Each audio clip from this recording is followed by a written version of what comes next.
Terceira entrada. Um casaco, uma muralha, uma tábua de mandamentos.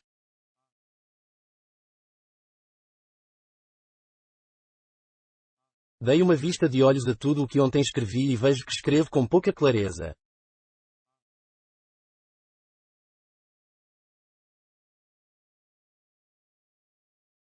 Melhor dizendo, tudo é claro para qualquer de nós.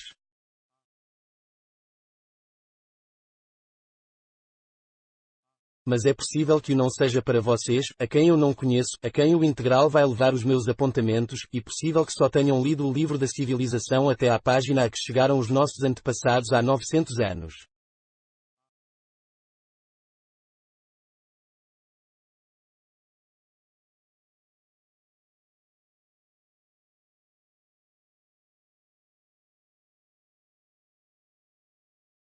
E possível que ignorem elementos tais como as tábuas dos mandamentos horários, as horas pessoais, a norma maternal, o muro verde, o benfeitor.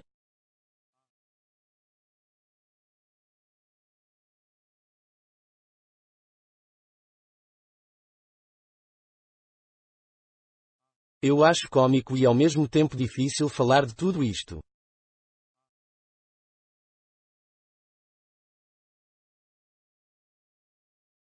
E assim como se um escritor do século passado, do século XX se preferirem, tivesse de explicar nos seus romances o que quer dizer casaco, apartamento, mulher.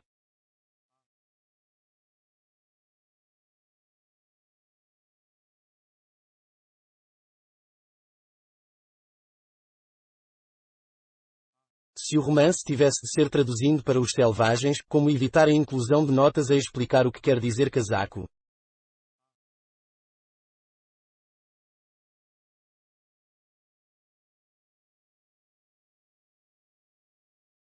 Tenho a impressão de que um selvagem não poderia deixar de se interrogar, ao ver a palavra casaco, mas o que vem a ser isso?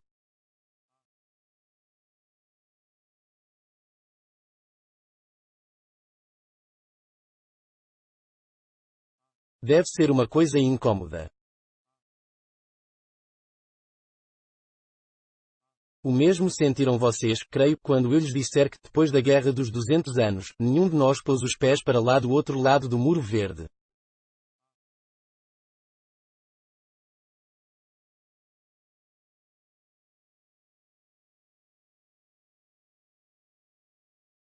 Vão ter que pensar um pouco, meus caros, será bom pensarem nisso.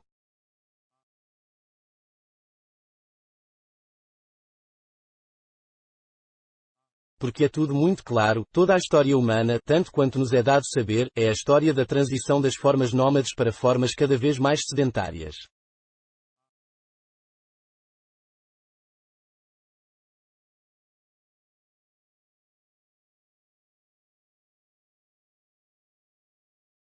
Não derivará daí que a forma extrema de vida sedentária, a nossa, é simultaneamente a mais perfeita.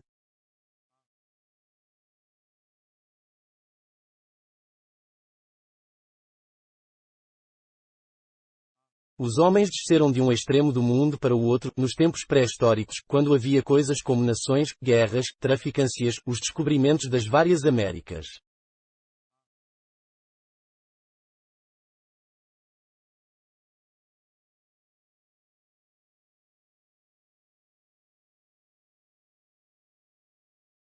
Mas quem é que hoje em dia precisa de tais coisas, para que fazer isso?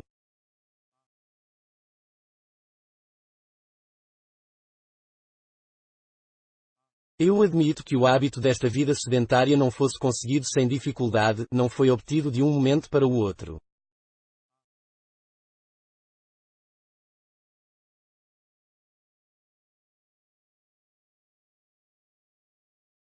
Quando, no decurso da Guerra dos 200 anos, todas as estradas foram destruídas e se cobriram de erva, terá parecido incômodo viver sem cidades separadas umas das outras por vastidões verdes.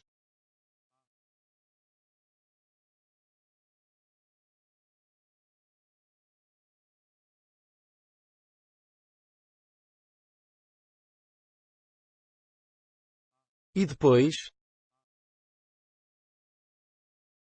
Na altura em que perdeu a cauda, o homem demorou certamente a aprender a enxutar as moscas sem ela, deve ter ficado deprimido, nos primeiros tempos, ao ver-se sem apêndice caudal, mas, como é que hoje consegue imaginar-se com cauda?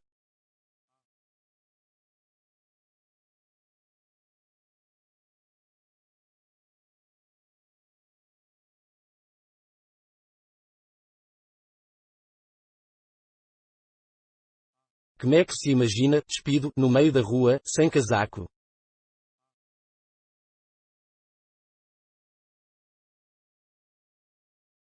Não deixa de ser possível andar pela rua fora sem casaco.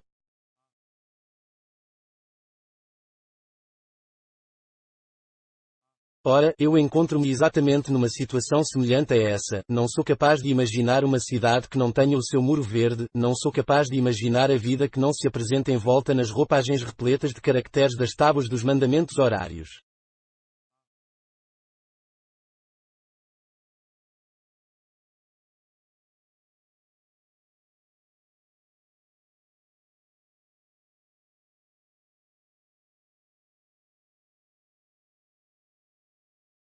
As tábuas dos mandamentos horários. Lá estão elas além, na parede do meu quarto, olhando-me nos olhos, há um tempo severa e temamente, lá estão os caracteres vermelhos sobre fundo dourado.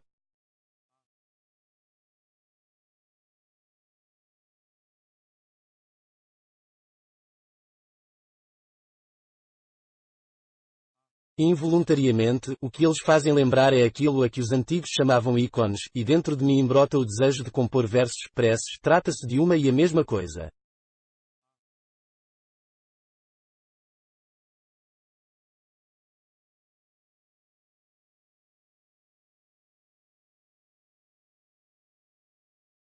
Ah, quem me dera ser poeta para vos cantar como mereceis, ó tábuas dos mandamentos horários, vós que sois o coração e o pulso do Estado único.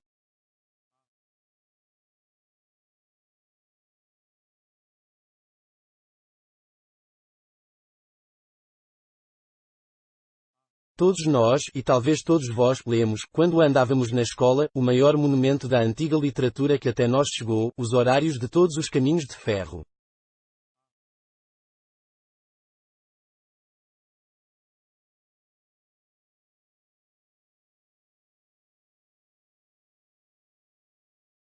Mas ponha-se este clássico ao lado das tábuas dos mandamentos horários e será como ver, lado a lado, a grafite e o diamante, contêm, uma e outro, o mesmo elemento, o carbono, mas quão eterno e transcendente é o diamante, que brilho o dele.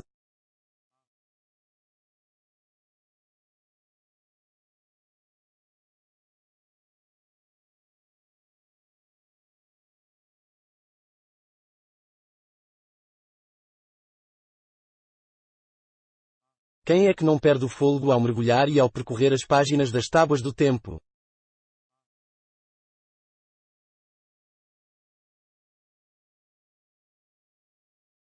As tábuas dos mandamentos horários, porém, fizeram de todos e de cada um de nós heróis épicos com 6 rodas de aço.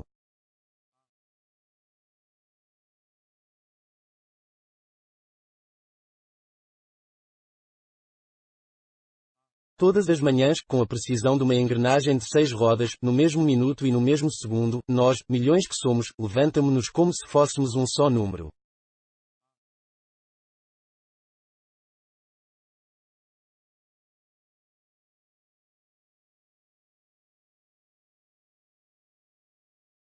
A mesma hora, nós, milhões num só, começamos a trabalhar e, no final, paramos todos em simultâneo.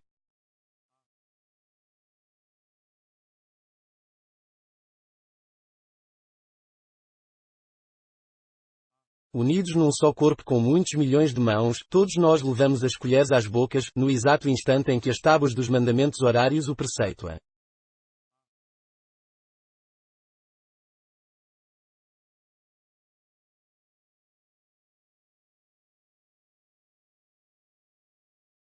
Todos nós, no mesmo segundo, saímos a passear e vamos para o auditório, ou para o salão dos exercícios Taylor, ou recolhemo-nos para dormir.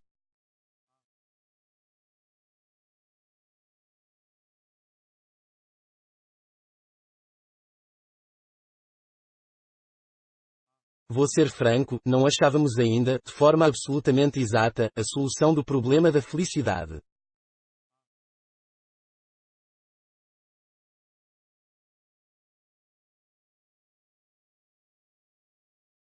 Duas vezes por dia, às horas ordenadas pelas tábuas, das 16 às 17 e das 21 às 22, o nosso poderoso organismo unipessoal divide-se em células separadas, trata-se das horas pessoais, tal como as fixam as tábuas dos mandamentos horários.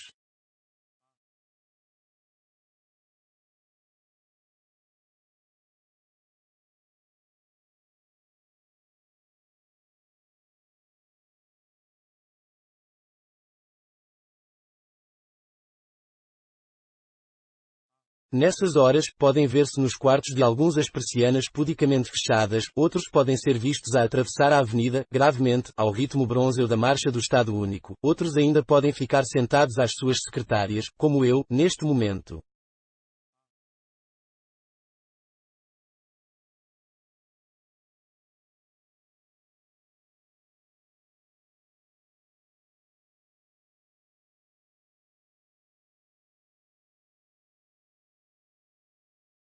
Mas creio firmemente, por mais que me chamem idealista e fantasioso, que, mais tarde ou mais cedo, virá o dia em que encontraremos na fórmula geral lugar para estas horas.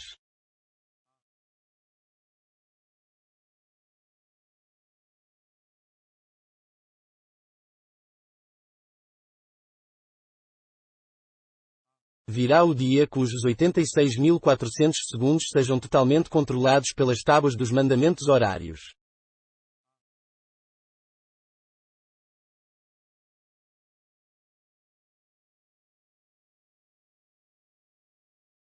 Tive já a ocasião de ler e de ouvir contar muitas histórias incríveis dos tempos em que as pessoas viviam num estado livre, isto é, desorganizado, selvagem.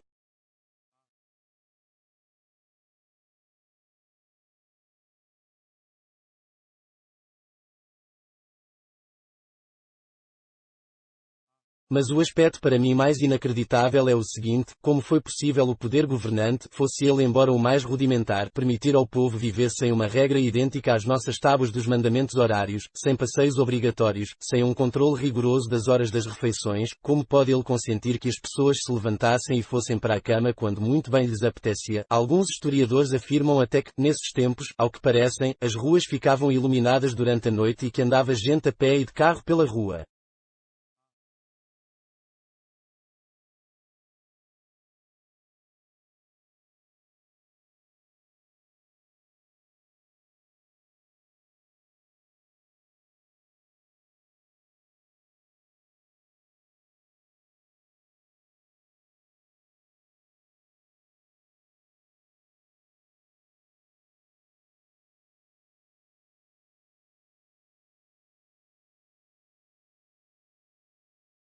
Há uma coisa que a minha cabeça não consegue de todo em todo perceber.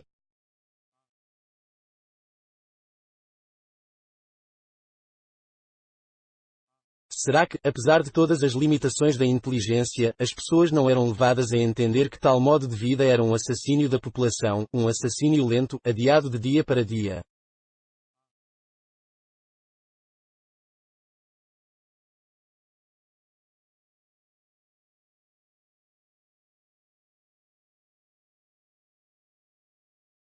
O Estado, na sua desumanidade, proibia o assassínio da pessoa singular, sem, todavia, proibir o sema-assassínio de milhões.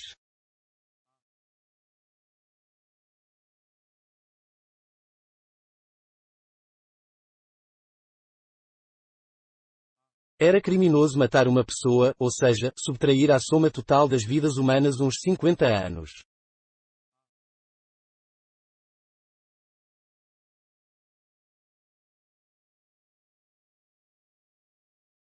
Mas não era crime subtrair à soma total das vidas humanas 20 milhões de anos.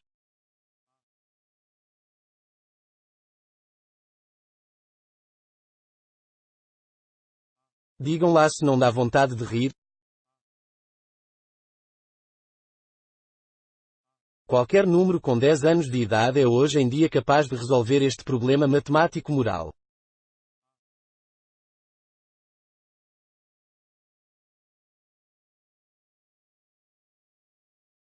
Mas naquele tempo não houve nenhum Kant capaz de resolvê-lo, até porque nenhum Kant pensou algum dia em construir um sistema de ética científica, isto é, um sistema ético fundado na subtração, na adição, na divisão e na multiplicação.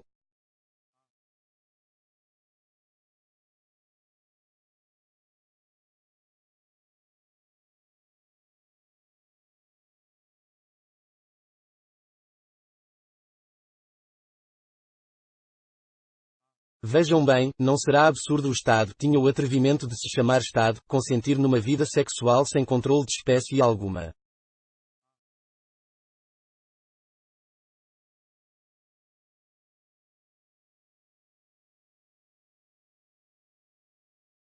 Com quem, quando e como cada um quisesse.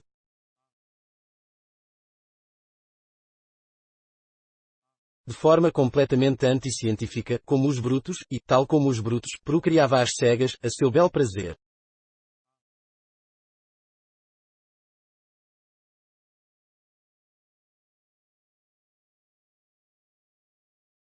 Dá muita vontade de rir o fato de, sabendo eles horticultura, criação de voláteis, piscicultura, sabemos hoje com toda a certeza que conheciam todas essas coisas, não fosse capaz de ascender ao último degrau desta escada lógica, à puricultura, nunca eles conseguiram atingir a conclusão lógica, as nossas normas maternas e paternas.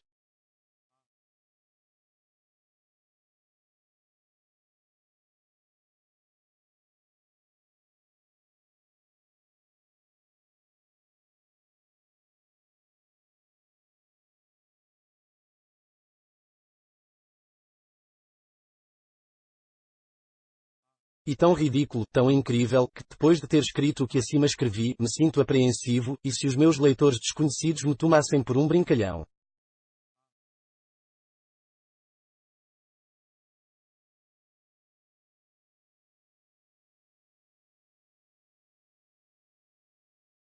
E se de repente ficassem com a ideia de que me divirto cruelmente à custa dos meus leitores, contando-lhes com ar grave uma série de balelas?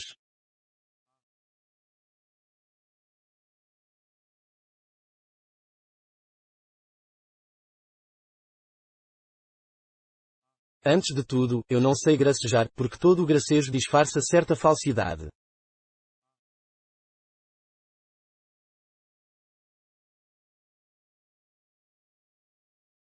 E, por outro lado, a ciência do Estado Único afirma que a vida dos antigos era precisamente como eu acabei de descrever, e a ciência do Estado Único é infalível.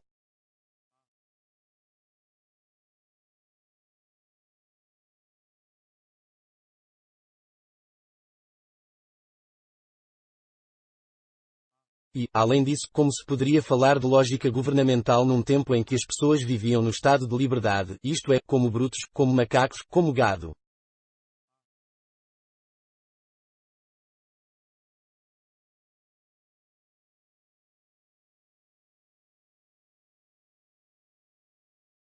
Que mais se poderia exigir deles se até hoje em dia é frequente ouvir-se o guincho simiesco, vindo das profundezas, de um sítio inatingível?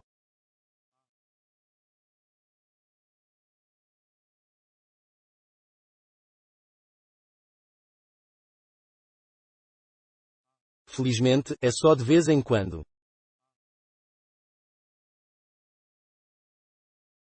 E, para nossa felicidade, a falha dá-se em casos sem importância, são fáceis de remediar, sem necessidade de se interromper o progresso de toda a máquina.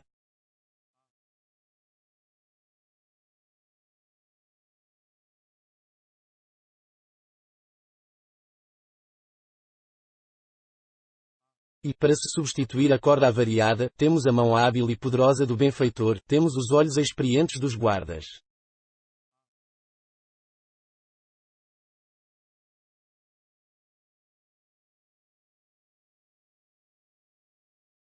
Lembro-me agora, a propósito, de uma coisa, aquele número masculino, com a forma de dupla curva, a fazer lembrar a letra S, acho que o vi sair do posto dos guardas.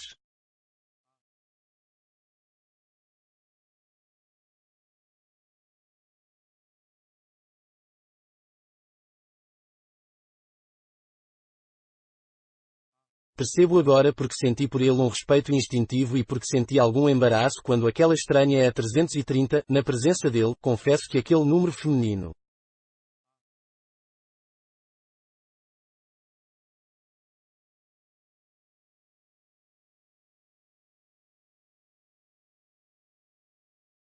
Acaba de tocar a campainha, hora de ir para a cama, 22,30.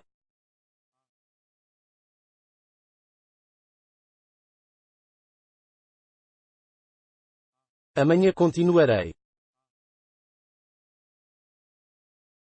Quarta entrada. O selvagem, o barômetro, epilepsia, céu menos.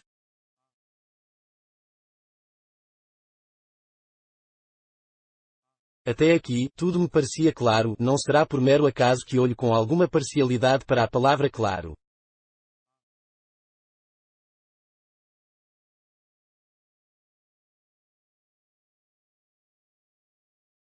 Hoje, porém, não compreendo. Para começar, fui de fato convocado para o auditório 112, tal qual como ela tinha dito.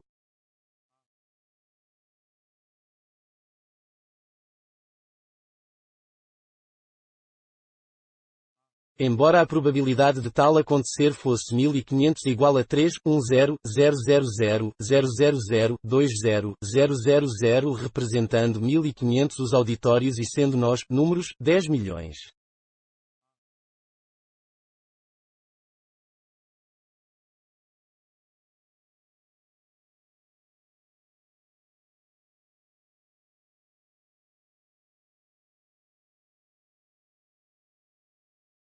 Em segundo lugar, mas é melhor proceder por ordem.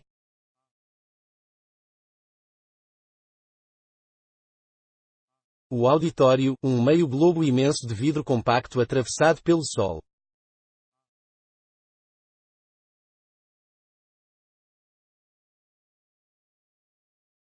Filas circulares de cabeças nobres, esféricas, muito próximas umas das outras.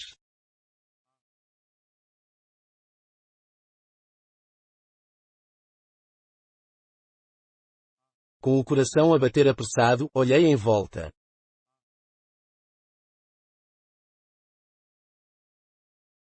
Creio que já então esperava vir a descobrir entre as vagas azuis dos uniformes um brilhante rojo de 0 a 90, ai.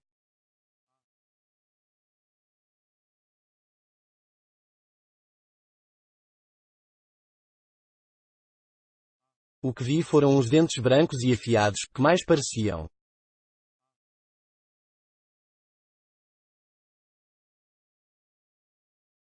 Mas não, não eram. Esta noite, às 21,00, devia ter ido jantar.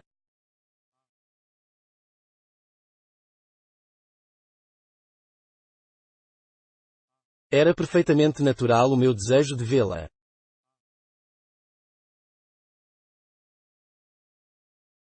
Tocou então a campainha. Levantámo-nos, cantámos o hino do Estado Único.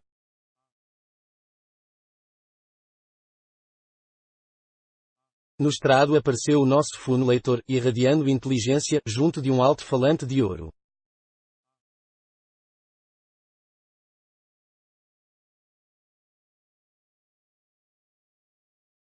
Estimados números.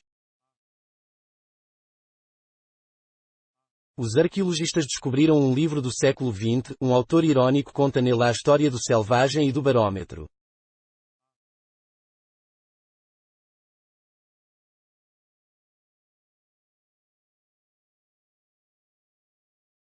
Um selvagem tinha notado que, sempre que o barômetro indicava chuva, chovia mesmo, e, tendo-se convencido de que isso trazia a chuva, agitava o barômetro para conseguir que o barômetro indicasse chuva.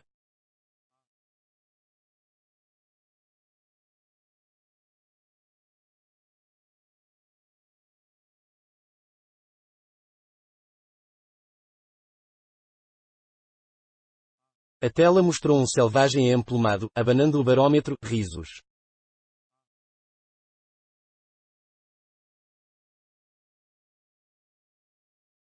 Estão todos rindo. Mas o mais espantoso é que o europeu dessa época dá muito mais vontade de rir, acreditam?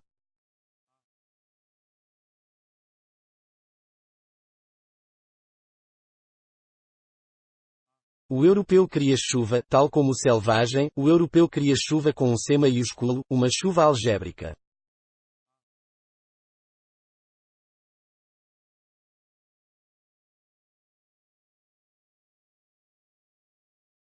Mas quedava-se na frente do barômetro, como uma galinha choca.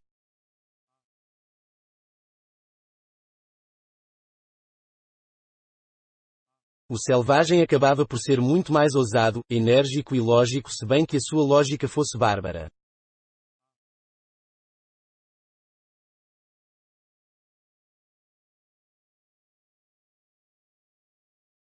Era capaz de perceber que havia uma relação entre a causa e o efeito.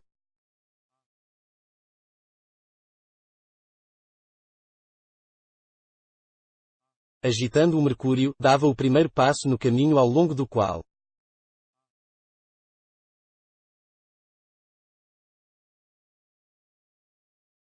nesse momento, escrevo sem quaisquer rebuços, repito, nesse momento, fiquei por algum tempo impermeável às vivificantes correntes que manavam do alto-falante.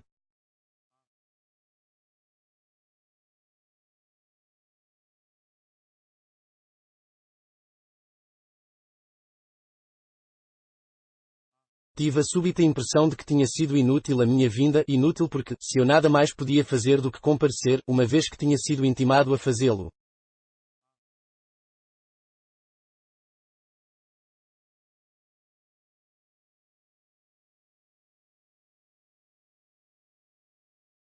Tudo se me afigurava vazio como uma concha.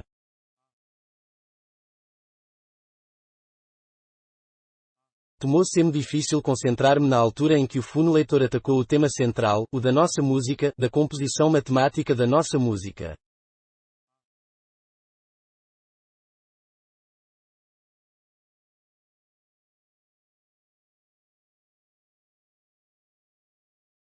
A matemática era a causa, a música era o efeito.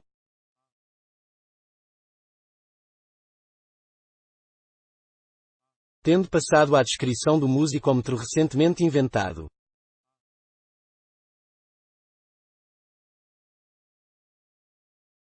Bastará rodar este registro para qualquer um de nós produzirmos pelo menos 3 sonatas numa hora.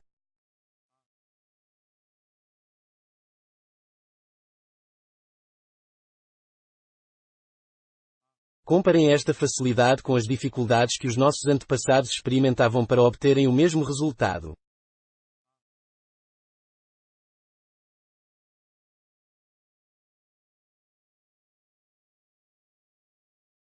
Só conseguiam criar mergulhando no estado de inspiração, uma forma desconhecida de epilepsia.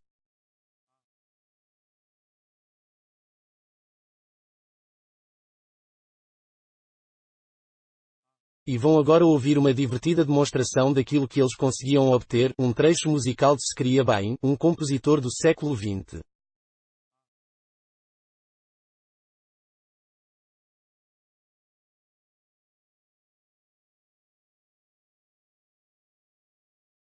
Esta caixa preta, abriu-se ao fundo do estrado uma cortina, pondo à mostra o mais antigo instrumento tocado pelos antepassados. Esta caixa era designada pelo nome de Royal Grand, o que mostra a sua natureza régia, mais uma prova do grau atingido pela música deles.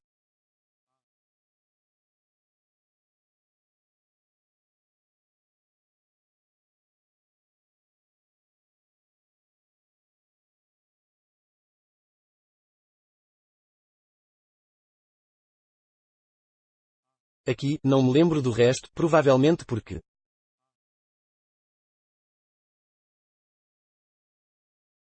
falarei sem circunlóquios. É 330 aproximou-se do Royal Grand.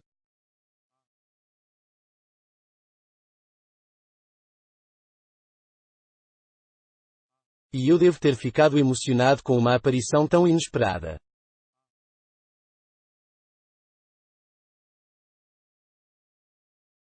Vestia a fantástica indumentária de uma qualquer época passada, e envolvia-lhe o corpo um fato negro que lhe fazia sobressair à brancura dos ombros nus, do colo quente que a respiração fazia levantar e baixar, e dos dentes, os dentes de uma brancura ofuscante.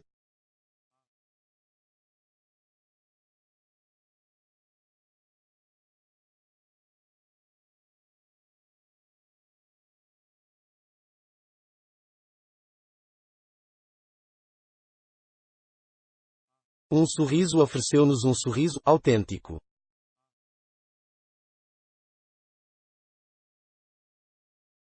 Sentou-se, começou a tocar. Música bárbara, espasmódica, mesclada, como a vida desses tempos, sem sombras de mecânica racional.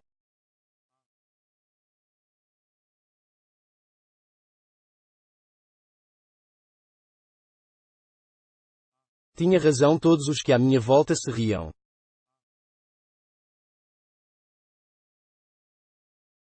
Mas havia alguns que, e por que é que eu me incluía no número destes?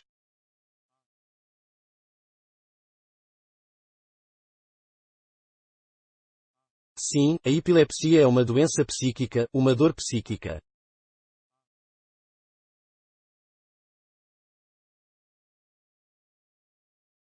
Uma dor lenta, deleitosa, uma mordida, que penetra cada vez mais fundo, que dói cada vez mais.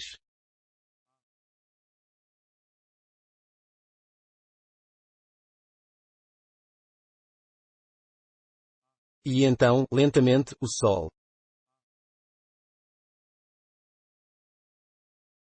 Não o nosso sol, não o sol azul e cristalino, sempre igual, coado através dos telhados de vidro, não, um sol selvagem, destruidor, que tudo seca, que tudo desfaz, que tudo reduz a pequenas partículas.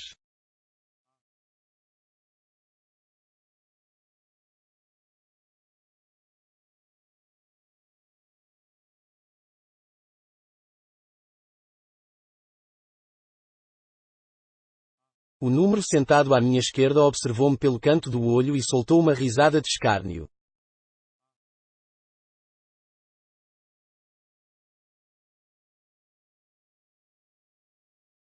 Na minha memória, por não sei que razão, ficou um pormenor, vi-lhe aparecer e rebentar nos beiços uma bolha de saliva microscópica.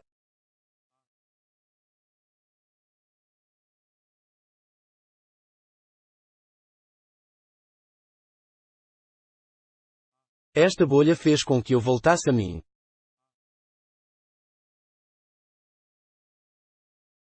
Tomasse a ser eu mesmo.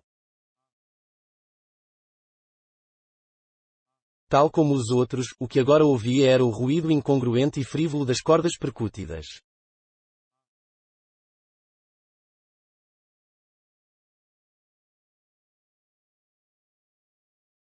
Pus-me a rir. Tudo tornava a ser fácil e simples.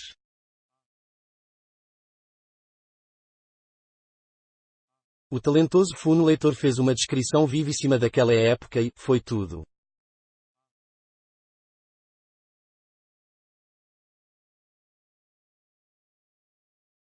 Que grande prazer o meu ao escutar depois a nossa música contemporânea.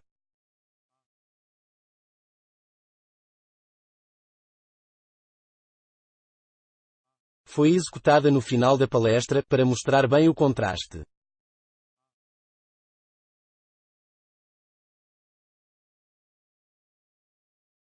Ele eram as escalas cromáticas cristalinas que convergiam e divergiam em séries intermináveis, os acordes breves das fórmulas de Taylor, de Maclaurin, as passagens sonoras, quadradas, do teorema de Pitágoras, as pensativas melodias de um movimento moribundamente oscilatório, os ritmos vivos que alternavam com as pausas das linhas de Fraunhofer, a análise espectral dos planetas.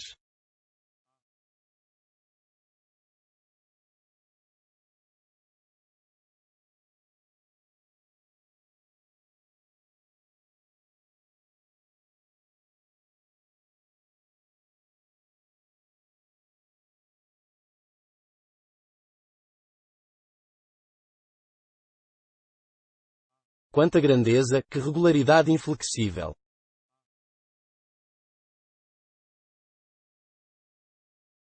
Que limitada era a música dos antigos, sem mais restrições do que as de uma fantasia bárbara.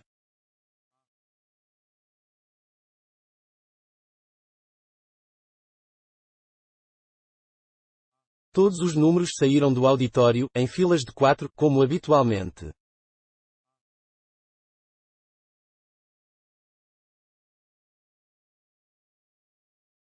Passou por mim uma figura em forma de S, fiz-lhe uma vénia respeitosa.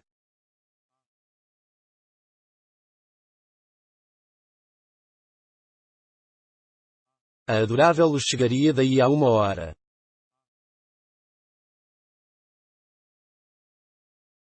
Sentia-me excitado.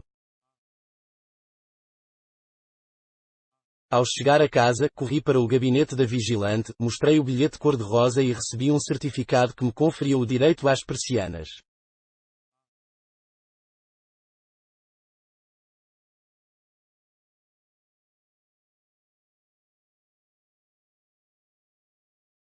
Só temos esse direito nos dias sexuais.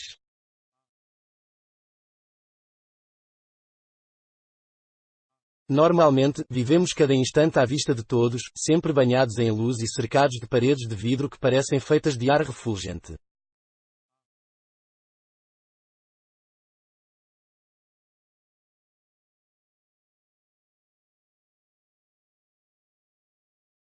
Nada temos a esconder uns dos outros.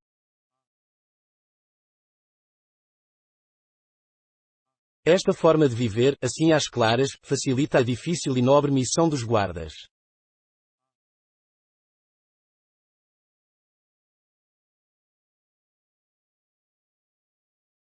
Se assim não fosse, sabe-se lá o que podia acontecer.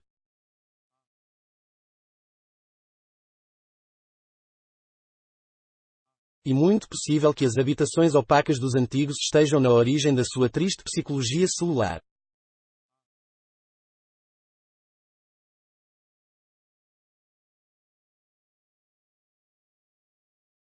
A minha psique casa é a minha fortaleza, de fato, eles puxavam muito pelo miolo.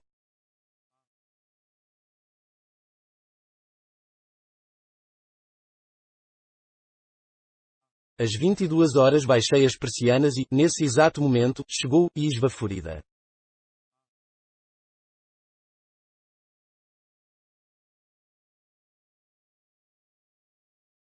Estendeu-me a boca rósea e o bilhete da mesma cor.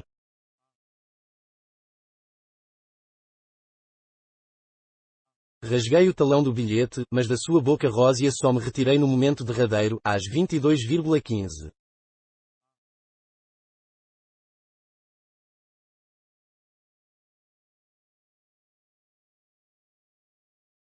Mostrei-lhe depois estas entradas e falei pelos vistos, muito bem, sobre a beleza do quadrado, do cubo, da linha reta.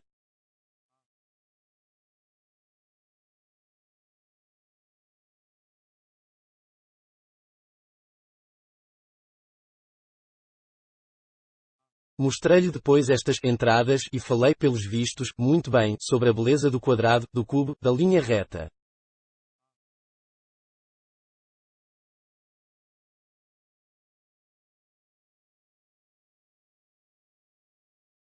Ela escutava com ar róseo, encantador, e foi aí que uma lágrima, e outra, e uma terceira deslizaram dos seus olhos azuis, indo cair na página aberta, a página 7.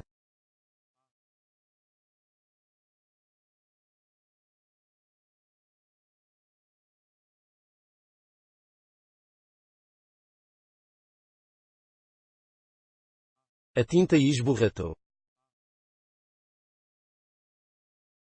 E vou ter de passar tudo a limpo. Querido D, se ao menos você, se ao menos, ora.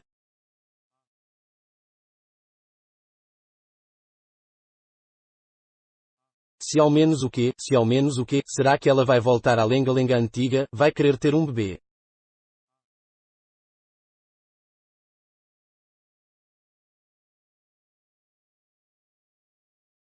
Ou será alguma coisa nova, a respeito de outro homem?